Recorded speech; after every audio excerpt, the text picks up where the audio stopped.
Hey guys, in this video we will be talking about, drum roll, the iPad Air, I think 6th generation, the newest one that they have came out with at the time of this video. And our recording got lost, so we are just going to be covering two things and we will show you the rest later in the video. But the two things we have are, Tucker, what is the question? The screen size and how good the colors are. Okay, let's do the screen size. The screen size is pretty good, actually very big. I think it's 11 by 8 inches. As you can see, my hand, almost tiny hand, and it almost covers like half of the screen, about. So it's like almost about a foot long. It's about almost a foot long, and like a kid's arm length and width. But this is only the 11 inch. This is not the 13 inch. The 13 inch is 13 inches by something else. I do not know what it is. And the colors are very good. Like if I go into Township. Not sponsored. Sorry about the audio. If I go into Township and I can zoom in on one of these houses. And Tucker, if you could zoom in for me. I already am. On one of these houses. As you can see, focus there. As you can see, the colors are very good. You can see each individual pixel. No, you can't. That's a bad thing. But you can't see each individual pixels. All the pixels are very, very good. So when you zoom in a lot, you don't see very many pixels, which is a good thing. Also, the colors are very good, and from a far distance, it looks very, very, very Except good. in that light. Except in the light that we have. And that is basically, would you zoom out? And that is basically it. We will get to you after a short break. 4. Ask me the 3. question immediately. How is the pencil on the iMac? Or iPad Air? iPad. The pencil is amazing, but I only suggest getting the Pencil Pro only if you are like a designer or you really want it for like Adobe apps, also freeform, and also animating. Like, let me just show you something. So in the freeform app, a cool thing is that you can open a new drawing. Don't mind my little guys here, but you can click right here. There's a sensor. You can click it, and when you click it, it opens this menu. See this menu? And then you can choose between tools. So I can choose this tool and start writing. And then I can squeeze again, choose this tool, the eraser, and start erasing. And some other cool things are in like Adobe Fresco that I know of. You can click on the pressure sensor. And yeah, and there's also a lot of very, very cool settings. If you go into the settings and you find down Apple Pencil and squeeze, you can change it to show tool palette, switch between current tool and eraser, switch between current tool and the last use, show color palette, show ink attributes, or you can set it to a shortcut, which you can make it do anything you want, like anything. Don't go too far with that. And then there's all these settings, there's scribble, which it's like when you start like writing in a text bar, you can be like, hello. Like hello, and it just got wrong, but it said redo. But yeah, what is the next question, Tucker? Well, iOS 18. How is your thoughts on iOS? This is my favorite question. 18. iOS 18 is amazing, especially if you have one of the newer iPads. They come with Apple Intelligence, which instead of Siri, it is different, and it has this new glowing effect on the circle, and it lights up when you talk, and it has ChatGPT built in, so more AI, more better, you know, if you ask it like, what is the District of Columbia or something, Normal Siri could answer that actually. But it has ChatGPT built in, Emojis. so you can say, yeah, I will get to that. So you can say, write me a 100-word sentence about Albert Einstein. And basically, I did it the other day, but it does it. We don't have really time to do it. Yes. What is your question, Tucker? What are the pros and cons versus ChatGPT and Apple ISO 18? New Siri. What's the cons? They just pros? Combined it basically. Like they combined Siri with Apple. Well, they named it Apple Intelligence, and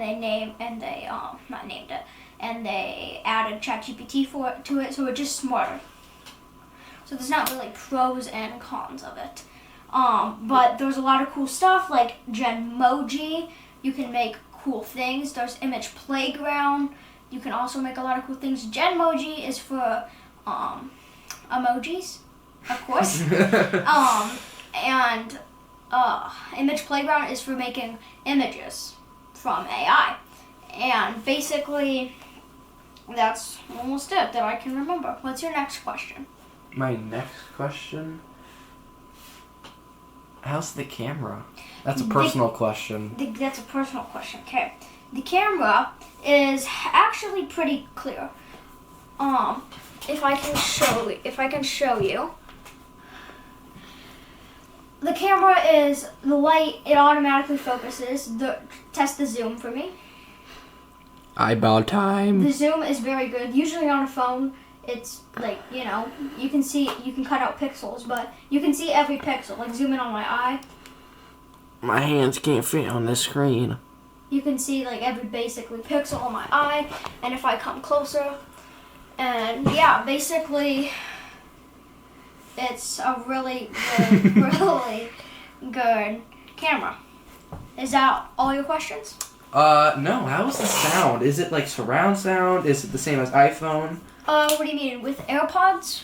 No, just by itself. The sound actually is very loud. So I'm going to go ahead and go into Spotify, and I am going to play a song at max volume, and this is how loud it is.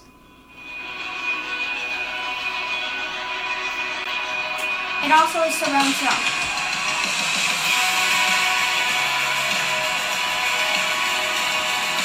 It also has very good bass. Like holding it, I can feel my hand like shaking from it.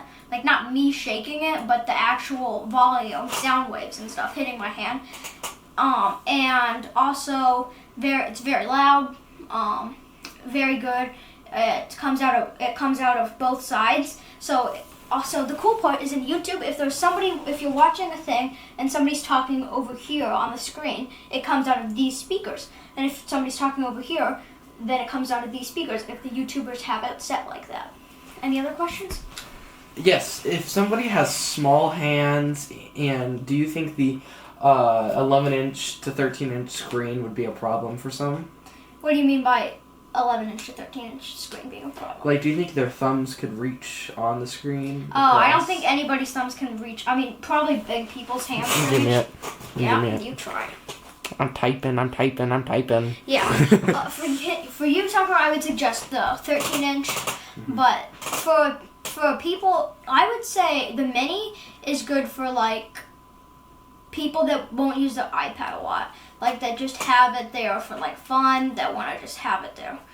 And, like, basically, the 11-inch, I have loved it. It is so big for me, and I love it. Like, I can still type normally. Like, I can still type, like, with ease. I can still type, like, typing.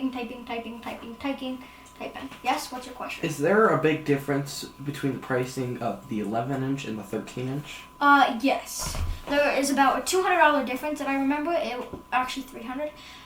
I'm pretty sure the 11-inch, this one is $699, and the mini is $499 or $399.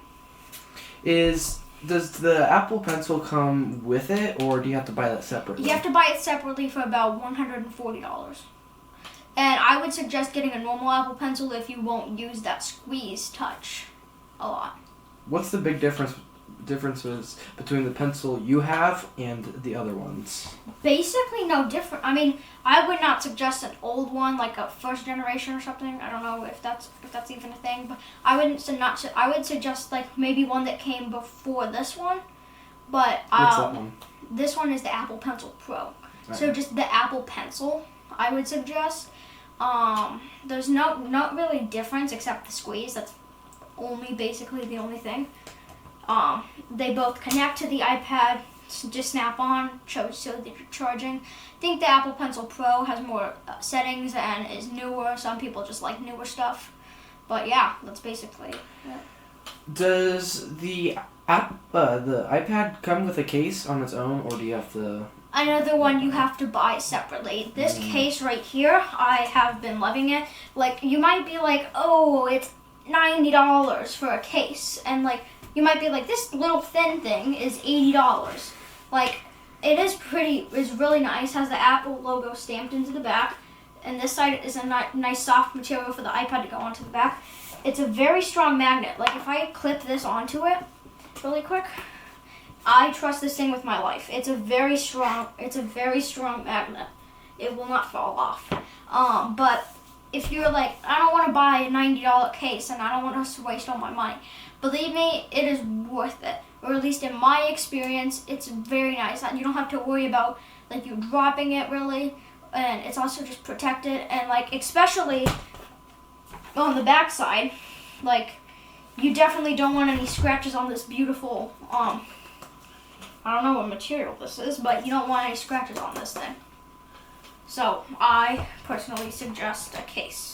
Do you think they could ever come out with like a combo or like a... I do not. That does not sound like Apple. Okay. Well, thank you for teaching us about all the most asked questions about the... What is it again? iPad Air. I will see you guys in another video. Have a good day. God loves you. Peace.